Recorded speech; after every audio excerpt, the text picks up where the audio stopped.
Lecture 55, Single Phase Transformer, Construction and Working. So the lecture explains what a transformer is, why is it used, the physical construction and the types of transformer based on its construction. So what is a transformer? It is a static device, something like this, which transfers electrical energy from one circuit to another with the help of magnetic field and specifically using the principle of electromagnetic induction. So why do we need transformers? The electrical power produced need to be transmitted over long distances through transmission lines, and our main aim is to reduce the losses during this transmission. So what transformer does is it transfers power from one circuit to another, but while transferring power it increases the voltage level. For keeping the power as constant, the current level has to decrease, and the main source of energy loss during transmission is I square R losses, and since the current decreases, the I square R losses also decreases, hence we can transmit power at lower power losses. Working principle: so we have two coils placed adjacent to each other. When the AC current is flown through the first coil, the magnetic field will be produced, which is alternating in nature, and this magnetic field links with the secondary coil, which results in production of induced EMF. The electricity is transferred purely through magnetic coupling, and there is no electrical connection between the two coils. Main parts of the transformer: the first one is the core. Core is made up of laminated, cold rolled, grain oriented silicon steel, which has very high permeability as it provides the path to the magnetic flux to flow. The second part is the primary winding, which is wound on the limb of the core and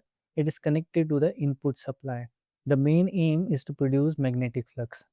Then there is insulation over this primary winding, just like this, and over this insulation secondary winding is wound, which is connected to the load or which supplies the output power. So types of transformer based on construction: the first is core type of construction. So transformer constructions which we have seen up till now are core type transformers. So in this we have primary winding wound here and secondary winding wound here. In actual, both the windings are wound on the same limb, but for the simplicity purpose, we say that primary winding is wound on the one limb and secondary winding is wound on another limb. The second type of transformer is shell type of transformer, which have this kind of construction. Here we have a central limb over which the primary and secondary windings are wound. Construction wise, this is a very simple construction, but this has a very complex construction. But the advantage is that it has better flux linkage between primary and secondary winding. So for high voltage applications we use this kind of construction, and for low voltage applications we use this kind of construction. And finally, cooling and insulation. So the primary cooling agent is the transformer oil. So windings are housed in the transformer tank, which is filled with oil which serves two purposes, that is cooling and insulation.